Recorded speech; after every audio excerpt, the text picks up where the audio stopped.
bukan diberikan, tetapi masih dititipkan kepada kita. Sehingga Bapak Ibu yang dimuliakan Allah, dengan kedua mata ini kita masih bisa melihat dengan jarak yang amat sangat jauh. Dengan kedua telinga ini kita masih mampu mendengar suara yang amat sangat kecil. Dengan kedua tangan ini kita masih mampu memegang dengan amat sangat erat. Dengan kedua kaki ini kita masih mampu berdiri, berjalan, bahkan berlari. Dengan akal kanan dan akal kiri ini kita masih mampu berpikir dengan jernih, mana yang hak, mana yang batil, mana yang haram, mana yang halal, mana yang hitam, mana yang putih, mana yang merah, mana yang biru. Dengan hati ini kita masih bisa merenung sudah seberapa banyak amal yang kita lakukan dan sudah seberapa banyak dosa yang kita kerjakan. Maka kenikmatan-kenikmatan yang Allah berikan kepada kita hanyalah titipan. Dan suatu saat titipan yang Allah berikan kepada kita akan diminta kembali oleh Allah Subhanahu wa taala. Bapak Ibu yang dimuliakan Allah Subhanahu wa taala, bukan hanya diminta, tetapi disuruh oleh Allah mempertanggungjawabkan apa saja yang sudah dititipkan Allah kepada kita. Bu, nanti matamu bu, kasar nih dalam bahasanya. Karena 2 hari yang lalu saya di WA sama umi kita untuk membuat muhasabah. Apa itu muhasabah? Meneliti kembali apa yang sudah kita lakukan selama ini. Bu, nanti mata kita ini akan diminta pertanggungjawaban oleh Allah Subhanahu wa taala. Apa kata Allah? Hambaku, engkau gunakan untuk apa kedua bola matamu semasa hidupmu? Bukan hanya mata. Telinga kita akan diminta pertanggungjawaban. Engkau gunakan untuk apa kedua telingamu semasa hidupmu? Bukan hanya telinga. Tangan, kaki akan diminta sebuah pertanggungjawaban oleh Allah Subhanahu wa taala. Hambaku si Fulan bin Fulan, engkau gunakan untuk apa kedua tanganmu semasa hidupmu? Maka tangan ini menjawab korupsi. Maka tangan ini menjawab mencuri. Maka tangan ini menjawab merampas hak yang bukan milik saya. Si Fulan bin Fulan, engkau gunakan untuk apa kedua kakimu semasa hidupmu? Maka kedua kaki ini pun menjawab, aku langkahkan tempat-tempat kemaksiatan sehingga aku lalai dengan perintah-perintahmu ya Allah. Semua apa yang ada pada diri kita akan diminta pertanggungjawaban oleh Allah Subhanahu wa taala. Usia kita akan diminta pertanggungjawaban oleh Allah. Masa anak-anakmu akan diminta pertanggungjawaban oleh Allah. Masa remajamu akan diminta pertanggungjawaban oleh Allah. Masa dewasamu akan diminta pertanggungjawaban oleh Allah Subhanahu wa taala. Masa tuamu akan diminta pertanggungjawaban oleh Allah Subhanahu wa taala. Dan masa ketika kita menjadi seorang ayah dan masa ketika kita menjadi seorang ibu diminta pertanggungjawaban oleh Allah Subhanahu wa taala. Apa kata Allah? Hambaku, kau yang punya keturunan, engkau gunakan untuk apa keturunan-keturunanku itu? Sudahkah dengan keturunan-keturunan yang aku berikan kepadamu? Sudahkah dengan keturunan-keturunan yang aku titipkan kepadamu? Sudahkah engkau jadikan beribadah kepadaku? Diminta nanti Bapak Ibu pertanggungjawaban oleh Allah Subhanahu wa taala.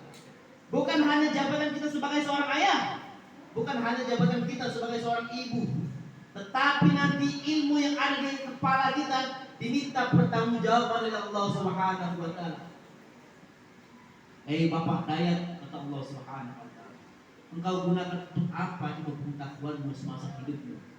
Ilham yang hitam, engkau gunakan untuk apa itu pengetahuanmu itu? Bapak PKM, pengurus PKM, Bapak Kadus, engkau gunakan untuk apa ilmu pengetahuanmu itu? Ditanya kita nanti oleh Allah Subhanahu wa taala. Apakah akal ini menjawab? Lah. Mata ini menjawab? Ya. Mulut kita akan dikunci serapat-rapatnya oleh Allah Subhanahu wa taala. Kenapa mulut kita dikunci serapat-rapatnya oleh memang dengan mulut ini kita suka berdusta dan juga kita suka berbohong. Maka Bapak Ibu yang dimuliakan Allah Subhanahu wa taala, kesempatan hidup yang Allah berikan kepada kita pada malam hari ini, mari kita pergunakan dengan baik. Kita pergunakan dengan semaksimal mungkin untuk beribadah kepada Allah Subhanahu wa taala. Bukankah Allah yang menyampaikan kepada kita, wa ma khalaqtul jin wal insan wa ma liya'budun. Hei hambaku, tidak aku ciptakan jin dan manusia kecuali kalian hanya untuk beribadah kepadaku. Allah menciptakan jin hanya untuk ibadah. Allah menciptakan kita manusia hanya untuk ibadah. Kerja bukan tujuan hidup, makan bukan tujuan hidup, memperbesar badan kita bukan tujuan hidup, memperkaya hidup kita, memperkaya keluarga kita bukan tujuan hidup, makan dan minum juga bukan tujuan hidup. Apa tujuan hidup? Ibadah kepada Allah Subhanahu wa taala. Orang kaya beribadah kepada Allah mudah dengan kedermawanan nanti. Orang yang memiliki pangkat jabatan kedudukan mudah beribadah kepada Allah. Bagaimana? Dengan amanah yang sudah Allah berikan kepadanya. Orang pintar beribadah mudah. Dengan apa? Dengan ilmu yang ia miliki.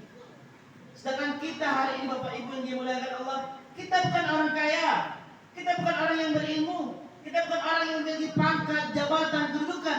Bagaimana kita beribadah? Kita orang miskin, kita orang susah. Bagaimana kita beribadah? Kita orang miskin, kita orang susah, kita orang derita. Kita beribadah dengan kesabaran kita. Bukankah Allah yang menyampaikan kembali, tidak ada satupun yang aku berikan, tidak ada satupun yang aku titipkan kepada hamba-hambaku tidak baik. Artinya Bapak Ibu yang dimuliakan Allah Subhanahu wa taala, tidak ada yang tidak baik yang dititipkan Allah Subhanahu wa taala kepada kita. Tidak ada satupun yang tidak baik yang diberikan Allah Subhanahu wa taala kepada kita. Semua baik dan pasti baik. Ketika kita beriman kepada Allah Subhanahu wa taala. Orang beriman ketika diberikan kenikmatan, apa yang terjadi kepada dirinya? Dia bersyukur, maka syukur menjadi kebaikan. Ketika orang beriman diberikan oleh Allah ujian, diberikan oleh Allah musibah, maka apa yang terjadi kepada dirinya? Ia bersabar, maka sabar menjadi kebaikan. Tidak ada yang tidak baik yang Allah berikan kepada kita, kepada orang-orang yang beriman kepada Allah Subhanahu wa taala. Bersyukur kepada Allah. Bapak Ibu yang dimuliakan Allah Subhanahu wa taala, selawat dan salam mari terus kita senandungkan, kita syairkan atas baginda Rasulullah sallallahu alaihi wasallam, manusia yang paling baik, manusia yang paling agung, manusia yang paling mulia, manusia yang paling terhormat.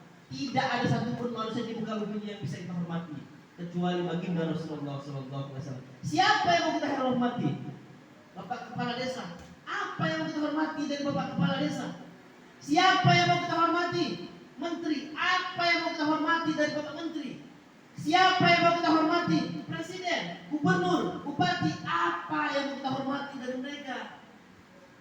Adakah mereka mengajarkan akhlak kepada kita?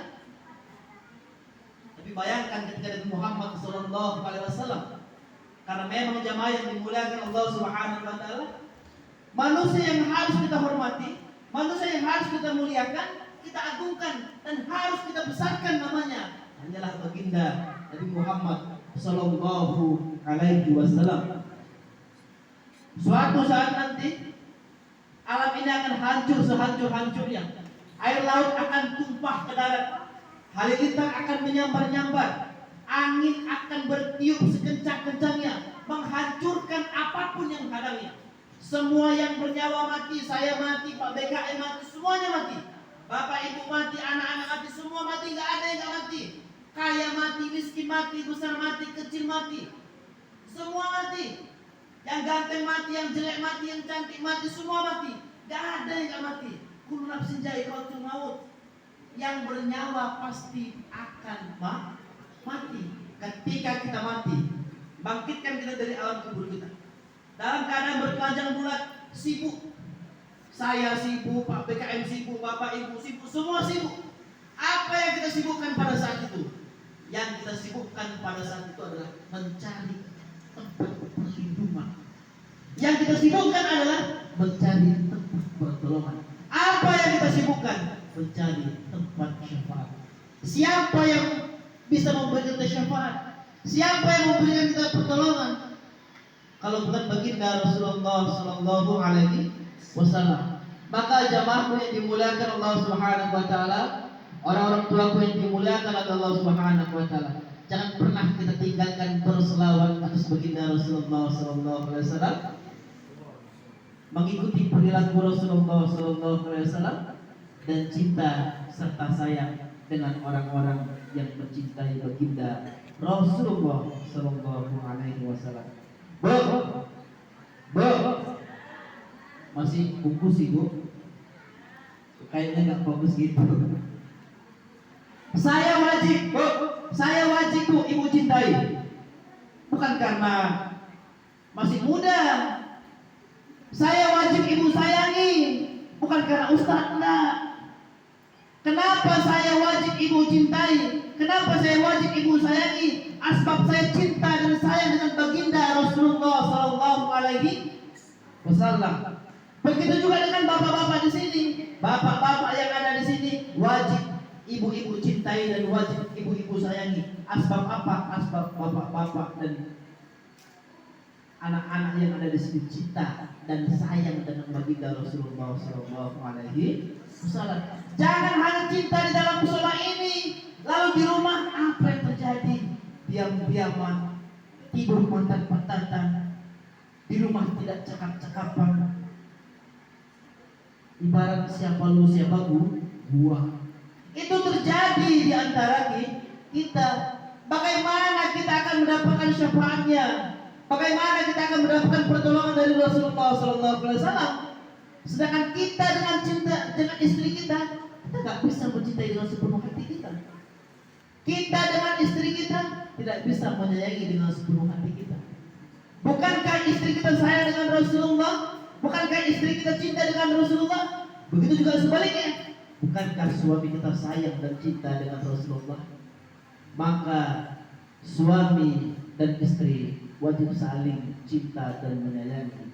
Asbab keduanya cinta dan sayang dengan baginda Rasulullah Sallallahu Alaihi Wasallam. Mudah-mudahan kita semua yang hadir di musola ini, kitalah nantinya umat yang akan mendapatkan syafaat dan pertolongan langsung dari baginda Rasulullah Sallallahu Alaihi Wasallam. Amin ya rabbal alamin. Allahumma shalli ala sayyidina Muhammad wa ala ali sayyidina Muhammad. Bapak Ibu yang dimuliakan oleh Allah Subhanahu wa taala. Dalam kesempatan yang baik ini, dalam kesempatan yang mulia ini, kita berkumpul dalam suasana gembira. Ini tradisi yang kita lakukan setiap 1 tahun sekali kita kerjakan. Apa makna yang kita lakukan, yang kita kerjakan di malam hari ini? Kita ajak anak-anak kita ajak istri kita ajak suami kita untuk duduk bersama di dalam musola ini. Ibu-ibu mempersiapkan makanan. Ada yang masak ayam, ada yang masak jengkol, ada yang masak indomie goreng pun jadilah, ada yang masak belacan pun jadilah, ada yang rebus daun ubi paten itu. Yang penting ada rasa kegembiraan untuk hadir di musola ini. Bapak Ibu yang dimuliakan Allah Subhanahu wa taala, kita berkumpul di dalam musola ini bukan hanya sekedar berkumpul, tapi ada pelajaran yang amat sangat penting ketika kita berada di dalam musola ini. Apa pelajaran yang harus kita pelajari? Rasa syukur kepada Allah Subhanahu wa taala. Kenapa kita harus bersyukur kepada Allah? Karena ibu masih bisa berjumpa dengan ibu, tetangga masih bisa berjumpa dengan tetangga, ibu masih bisa mengajak datang ke musola. Bersyukur gak? Bu, bersyukur gak? Bersyukur kepada Allah Subhanahu wa taala. Alhamdulillahirabbil. Apapun yang ibu bawa ke musola ini, siapa yang memberikan itu? Kalau bukan Allah, siapa? Allah lah. Ada suami mau kasih, ada memang, tapi dari siapa itu? Dari Allah Subhanahu wa taala. Karena memang Allah lah yang maha pemberi bagi hamba-hambanya. Itu makna bersyukur kepada Allah. Saya berjumpa dengan Pak PKN, saya berjumpa dengan ibu-ibu, saya berjumpa dengan bapak-bapak. Kalau bukan karena Allah, kita tidak berjumpa.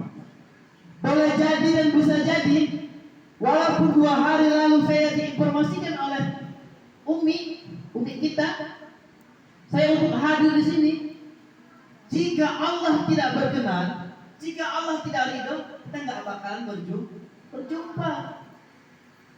Ibu-ibu sudah menginformasikan kepada seluruh warga yang ada di sini bahwasanya malam ini kita akan ada acara punggahan.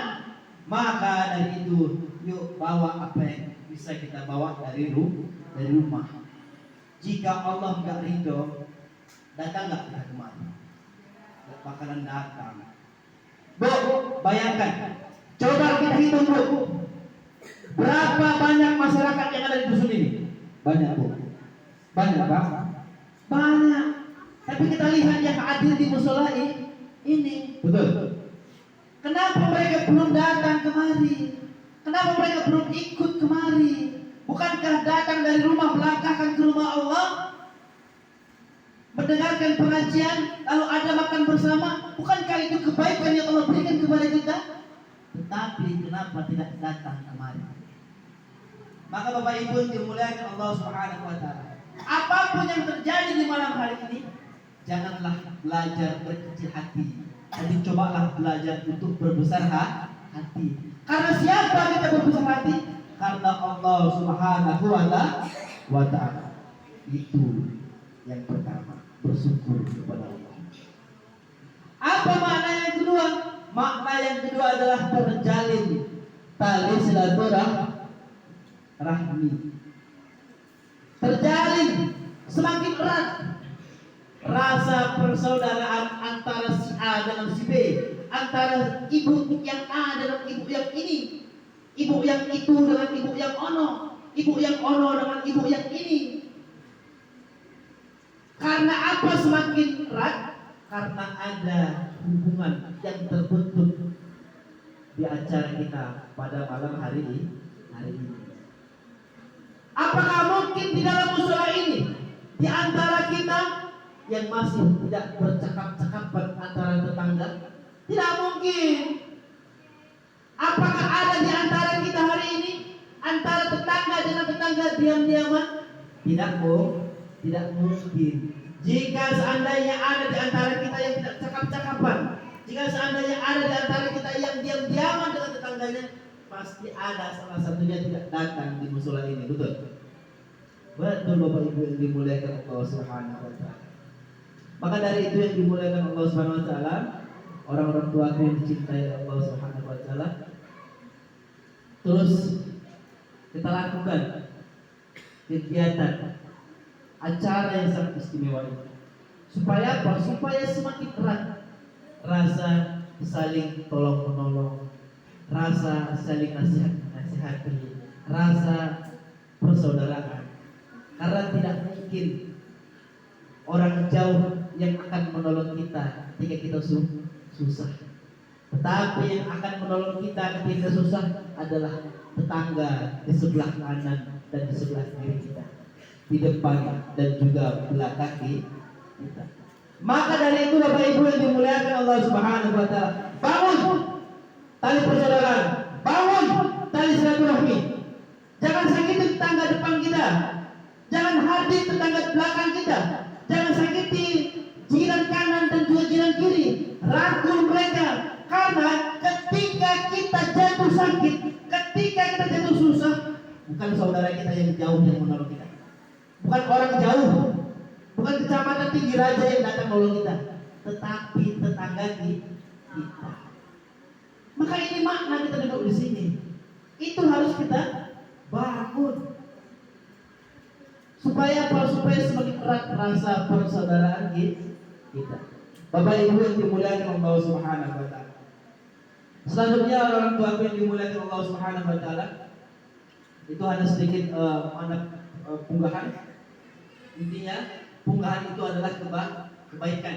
Ada rasa gembira menyambut datangnya bulan suci Ramadan. Siapapun di antara kita yang tidak gembira, yang tidak senang, yang tidak suka dengan datangnya bulan suci Ramadan, maka Allah yang menyampaikan, hambaku, siapapun di antara kalian yang suka dengan datangnya bulan puasa, yang gembira dengan datangnya bulan Ramadan, maka sesungguhnya tidak akan tercium neraka.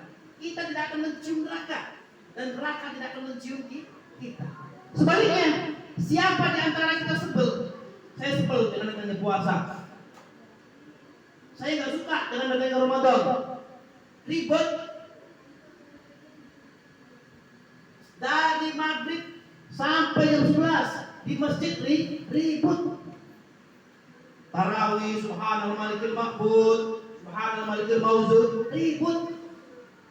Lalu bersambung dengan tadarus. Jika ada di antara kita yang tidak suka dengan adanya bulan suci Ramadan, maka dipastikan oleh Allah Subhanahu wa taala dia akan masuk ke dalam nerakanya Allah Subhanahu wa taala.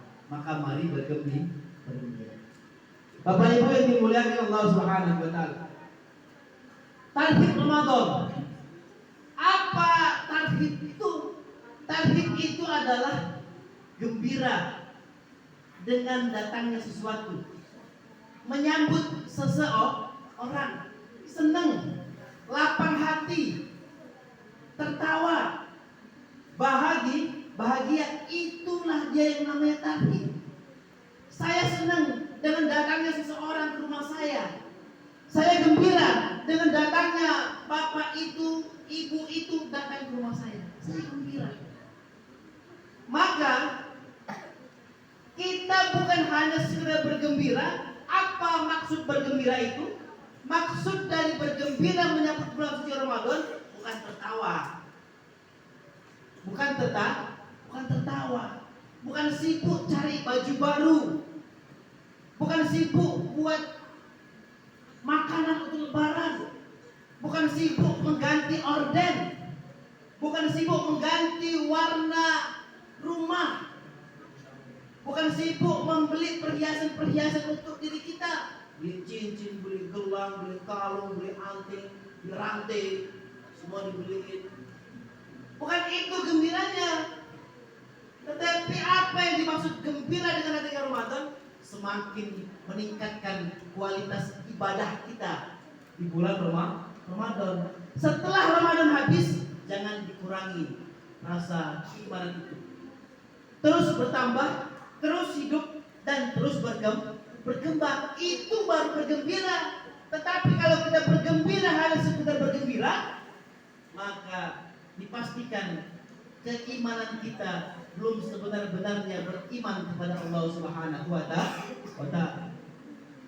Kita senang menyambut sesuatu yang datang. Maka Bapak Ibu yang dimuliakan Allah Subhanahu wa taala, kalau hati kita senang dengan datangnya seseorang mau ke rumah kita, pasti dan barang tentu ada yang kita persiapkan. Sama seperti bulan Ramadan. Hanya hitungan beberapa hari lagi dia datang. Apa yang harus kita persiapkan? Apakah kita harus gini-gini saja? Oh, tidak. Apa yang harus kita persiapkan? Apa yang harus kita lakukan? Yang harus kita persiapkan, yang harus kita lakukan yang pertama adalah lunasi hutang tahun lalu. Kalau ibu-ibu pasti dalam satu bulan mereka datang tamu khusus, tamu yang diberikan oleh Allah Subhanahu wa taala, yang nggak bisa satu pun manusia mencabutnya. libur 1 minggu tidak puasa.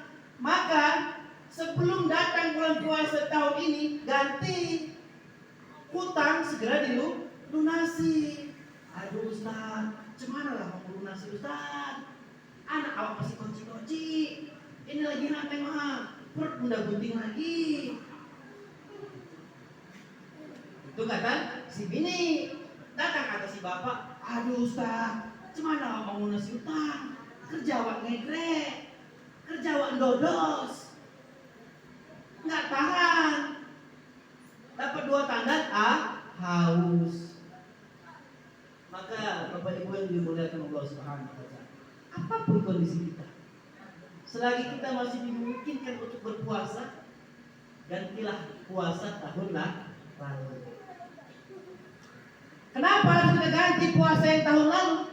Karena kita puasa diri kita yang melakukan. Ketika diri kita yang melakukan puasa, maka percaya kepada Allah, sikap kepada Allah, bergantung kepada Allah. Allah lah yang langsung yang akan membalas apa yang kita lakukan. Ketika kita berpuasa, maka langsung Allah yang membalasnya. Bukan malaikat, langsung Allah yang memberikan ganjaran kepada orang-orang yang berpuasa. Maka Bapak Ibu yang dimuliakan Allah Subhanahu wa taala, itu persiapan yang pertama. Kita lunasi hutang-hutang puasa kita tahun lalu. Tapi cemana lah pula kita mau lunasi waktu tinggal 2 hari. Puasa kita utang 10, ada yang utang 30. Pernah puasa dengan dalil bahasa kita, aduh mulutku ini kalau tak kena asap, dengan mulut Mbak, kalau tak kena asap kecut bayaran. Itu ada dan itu terjadi Bapak Ibu yang dimuliakan Allah Subhanahu wa taala. Maka kesempatan di malam hari ini kita bukan untuk menjatuhkan, saya tidak untuk menjatuhkan ibu, saya tidak menjatuhkan bapak tidak menjatuhkan saya, ibu tidak menjatuhkan saya. Kita belajar introspeksi diri, bermuhasabah diri. Apapun nanti yang keluar dari lisan saya, ataukah itu cacian, ataukah itu makian, silahkan jangan ambil yang buruk, tapi silahkan ambil yang baik. Bapak Ibu yang dimuliakan Allah Subhanahu wa taala, mari kita lunasi hutang tahun lalu. Apa persiapan yang kedua yang harus kita lakukan, yang harus kita kerjakan untuk persiapan menjalankan ibadah puasa di tahun ini? Persiapan yang kedua adalah memohon ampun kepada Allah Subhanahu wa taala, bertaubat kepada Allah Subhanahu wa taala. Ya ayyuhalladzina amanu tubu ilallahi taubatan nasuha, kata Allah. Hai orang-orang yang beriman, dengar Bu, kalimat Allah santun sama kita. Hei orang-orang yang beriman, kita udah banyak dosa, saya banyak dosa, saya bergelimang dosa saya bagai pasir di lautan, dosa saya besar sebesar gunung, dosa saya luas lautan. Ya Allah panggil kita, hai orang-orang yang beriman. Kita masih banyak dosa, Allah panggil dengan sebutan baik, hai orang-orang beriman, bertaubatlah kalian dengan sebenar-benarnya taubat, yaitu dengan taubatan nasuha, tidak mengulangi kesalahan-kesalahan yang pernah dia kerjakan dan tidak akan melakukan kesalahan di masa yang akan datang. Memohon ampun kepada Allah Subhanahu wa taala atas apa? Atas dosa yang terlalu banyak, berjibun-jibun dosa yang kita lakukan, berlimpah ruah dosa yang kita lakukan. Dosa dari mana? Dosa dari mata. Berapa banyak mata kita melakukan dosa? Kita seorang suami, kita seorang ayah, udah berapa banyak dosa dari mata kita. Kita memandang istri kita jelek, tetapi kita memandang istri orang cantik. Begitu juga dari orang ibu-ibu, berapa banyak dosa dari matamu. Kau pandang suamimu dengan hina, tapi kau pandang suami orang dengan bahagia. Kau pandang suamimu jelek, tapi kau pandang suami tetanggamu ganteng. Maka inilah yang akan rusak iman kita. Berapa banyak dosa dari mata. Kenapa itu kita pikirkan selama ini? Bukan hanya mata Bapak Ibu yang dimuliakan Allah. Berapa banyak dosa dari mulut kita. Sudah berapa kali kita menghina tetangga kita? Kita bilang dia miskin, kita bilang dia susah, kita hardik, kita buka aibnya. Sudah berapa banyak dosa dari mulut kita? Sudah berapa banyak kita makan harta yang bukan hak milik kita? Sudah berapa banyak kita makan harta yang haram? Bahkan anak-anak kita cekokin, kita berikan minuman dan makanan yang haram. Dosa mulut kita. Sudah berapa banyak mulut ini mencaci, memaki, menghina orang lain? Sudah berapa banyak mulut ini gak bertakbir, gak bertasbih, gak bertahlil kepada Allah Subhanahu wa taala? Sudah berapa banyak Bapak Ibu yang dimuliakan Allah Subhanahu wa taala? Sederhananya, berapa kali kita dalam satu hari mengucapkan alhamdulillah kepada berapa kali Bapak Ibu? Sudahkah kita selesai makan mengucapkan alhamdulillah? Sudahkah kita selesai memakai pakaian mengucapkan alhamdulillah? Sudahkah kita keluar dari kamar mandi mengucapkan alhamdulillah? Sudah kita bangun dari tidur kita mengucapkan alhamdulillah? Bapak Ibu yang dimuliakan Allah Subhanahu wa taala, kenapa itu tidak ada terlintas di pikiran kita? Berapa banyak dosa yang kita lakukan dari tangan kita? Kita ambil harta yang bukan milik kita, kita rampas hak yang bukan milik kita. Tangan kita ini masih mencuri, tangan kita ini masih merampok, tangan kita ini masih jahil. Sudah berapa banyak dosa dari tangan kita? Sudah berapa banyak dosa dari kaki kita? Selama ini Bapak Ibu yang dimuliakan Allah Subhanahu wa taala, Allah Subhanahu wa taala satu hari 5 kali panggil kita. 5 kali Allah panggil kita. Melalui siapa? Melalui muazzin. Allahu Akbar, Allahu Akbar. Dipanggil kita. Kenapa Allah panggil kita? Kita mau disuruh ngapain? Disuruh kita sholat. Tapi dengan kedua kali ini, sudahkah kita langkahkan untuk menuju panggilan Allah Subhanahu wa taala? Lah, tidak. Masyarakat di dusun ini banyak, tetapi bagaimana jemaah yang menjalankan ibadah sholat? Sudah berapa banyak dosa yang kita lakukan dari kita? Kita malah sering melangkahkan kaki-kaki kita ke tempat-tempat maksiat. Kita malah sering melangkahkan kaki-kaki kita ke tempat yang banyak dosa, yang tempat banyak homarnya, yang banyak perzinahannya. Sudah berapa banyak dosa kaki kita? Tidakkah kita sadari Bapak Ibu yang dimuliakan Allah Subhanahu wa taala? Bukankah dalam satu hari, dalam 24 jam, nyawa kita ada di tangan Allah Subhanahu wa taala? Jika Allah mau, kita akan ketemu malam hari ini. Jika Allah mau, kita tidak berjumpa di malam hari ini. Tetapi Bapak Ibu yang dimuliakan Allah, kenapa kita masih dipertemukan malam hari ini? Karena Allah masih sayang kepada kita. Lihat, kita banyak dosa, kita kotor, kita hina-hina, tapi Allah masih sayang kepada kita. Supaya apa? Supaya kita segera datang kepada Allah Subhanahu wa taala. Supaya kita segera bertaubat kepada Allah Subhanahu wa taala. Sebanyak apapun dosa kalian kata Allah, seluas apapun dosa kalian kata Allah, fakuntus takbiruhu rabbakum innahu kana ghafar. Datanglah kepadaku, dosamu akan aku ampuni. Itulah kata Allah Subhanahu wa taala. Bu, tapi angkuhnya kita tidak mohon ampun kepada Allah. Sombongnya kita tidak mohon ampun kepada Allah. Angkuhnya kita, sombongnya kita tidak meminta maaf kepada Allah Subhanahu wa taala. Padahal dosa kita tidak terhitung. Kenapa kita tidak meminta maaf kepada Allah? Kenapa kita tidak bertobat kepada Allah Subhanahu wa taala? Bapak Ibu yang dimuliakan Allah Subhanahu wa taala, bukan hanya sekedar mohon ampun kepada Allah, bukan hanya sekedar meminta maaf kepada Allah Subhanahu wa taala, tetapi persiapan kita juga adalah meminta maaf kepada manusia.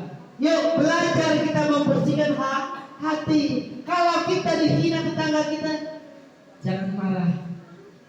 Jangan marah. Yang mengontrol mulut dia adalah dia, tetapi yang mengontrol hati kita adalah kita. Jelas Bu? Memohon ampun kepada Allah dan meminta maaf kepada manusia. Minta maaf kepada manusia. Minta maaf kepada istri. Minta maaf kepada suami. Minta maaf kepada anak-anak kita. Dan anak-anak minta maaflah kepada kedua orang tua. Bapak Ibu yang dimuliakan Allah Subhanahu wa taala. Persiapan yang ketiga, yang terakhir. Apa yang harus kita persiapkan? Yang harus kita persiapkan adalah menambah ilmu kita. Jangan sampai ketika kita puasa kita masih menceritakan orang lain. Jangan sampai kita puasa tapi masih menghakimi orang lain. Jangan sampai kita puasa kita masih merampas yang bukan milik kita. Jangan sampai kita puasa membongkar keburukan orang lain. Puasa kita tidak batal, tetapi mengurangi amal ibadah puasa kita. Kita hanya sia-sia menjalankan ibadah puasa tanpa ilmu. Maka dari itu Bapak Ibu yang dimuliakan Allah Subhanahu wa taala, mari kita tambah ilmu kita untuk menjalani ibadah puasa agar ibadah puasa kita sempurna, diterima seluruh amal ibadah kita oleh Allah Subhanahu wa taala. Bapak Ibu yang dimuliakan Allah Subhanahu wa taala, mungkin cukup itu saja persiapan kita untuk menyambut bulan suci Ramadan. Segera lunas hutang kita tahun lalu, bertobat kepada Allah Subhanahu wa taala, meminta maaf kepada seluruh manusia, dan tambah ilmu agar puasa kita tidak sia-sia.